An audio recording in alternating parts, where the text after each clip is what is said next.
Chaque année, elle vole la vedette aux autres. Elle, c'est la vache limousine, une vache rustique connue pour la qualité gustative de sa viande. Elle est l'attraction du salon. Tous les ans, les plus belles bêtes de France sont sélectionnées puis vendues aux enchères à des professionnels. Aujourd'hui, c'est la famille Bell, toute de rouge vêtue, qui vient au salon boucher traditionnel de la Loire. Ils ont fait plus de 500 km dans un seul but, faire une bonne affaire et acheter une vache limousine. André Bell n'est pas un novice, il est boucher depuis qu'il a 14 ans et il connaît bien son métier. On va aller vers les blondes là. Pourtant, c'est la première fois qu'il vient au salon en tant qu'acheteur. Il y en a des races, hein. Pour ce salon, où des dizaines de races sont présentées, il est venu avec ses deux fils, Serge et Olivier, qui ont repris la boucherie familiale. Voilà, c'est un bœuf qui paye moins de mine, mais qui est bon, hein. Celui aussi est bon. Les bêtes passent sous le regard avisé d'André, qui transmet son savoir à ses fils. Je suis à l'exposition. Mais ce qui intéresse réellement nos deux générations de bouchers, originaires de la Loire, ce sont les vaches limousines. Ce sont elles qui seront mises en vente aujourd'hui. On est intéressé pour acheter une bête parce que ça nous fait plaisir quoi, de se détailler une bête de cette qualité quoi, de chez nous. Quoi. Voilà, parce qu'on fait de la limousine depuis très longtemps. On a eu fait des bêtes de concours de Saint-Thierry, mais aujourd'hui on serait prêt à faire un petit geste dans une bête si c'est dans nos moyens. Quoi. Et les moyens du boucher sont conséquents. Il a prévu un budget de 8 000 € pour acheter une limousine. Mais avant de débourser une telle somme, il va examiner une par une les bêtes mises en vente. Il vérifie qu'elles ont assez de graisse autour de leurs muscles. Celle-là, elle est juste finie comme il faut. Quoi. Mais quand des bêtes comme ça, si elles sont maigres, c'est immangeable. Des bêtes comme ça, il leur faut bien ça encore. Il leur faut ça. Voilà. Avec son regard de professionnel, il va déterminer quelle bête lui conviendra. Pour reconnaître une bonne bête, il y a déjà la conformation, il y a aussi le dessus. C'est-à-dire tout ce qui est entrecôte et faufilé, qui sont les pièces les plus demandées. Et donc il y a déjà ce critère-là. Et puis il y a le côté avant, qu'une bête n'ait pas trop d'avant, pas trop de basse, pas trop de bas morceaux. Après avoir détaillé chacune des 9 vaches qui seront vendues aux enchères aujourd'hui, notre boucher a déjà une préférence. Celle-ci nous plaît parce que c'est une génisse, elle n'a pas fait de veau. Donc voilà, c'est une très bonne génisse. Une bête jeune qui sera parfaite pour les clients d'André, habitués à acheter le même type de viande. Mais avant de se rendre à la vente aux enchères, il va passer un peu de temps à profiter du salon.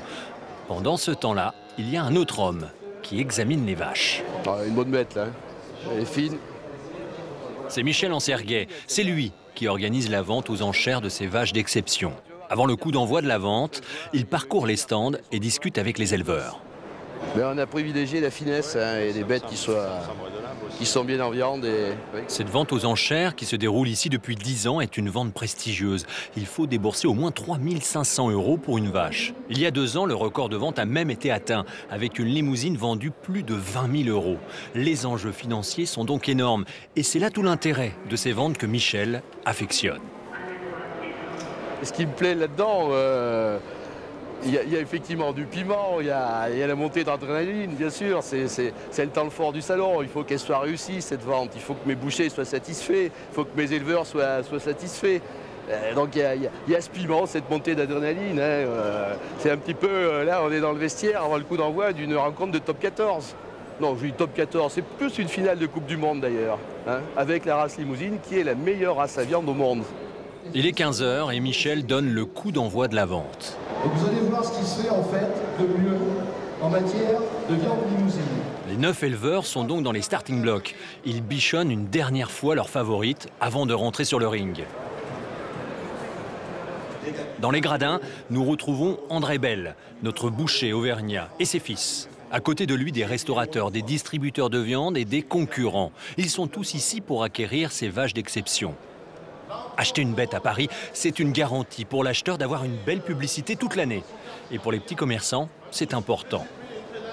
Devant un public de curieux, la vente peut commencer. J'ai 3 700 € bien en cher, j'ai 3 700 €. 3 700 € en face de moi, tu donnes 3 800 €. J'ai 3 700 €, on peut largement faire mieux.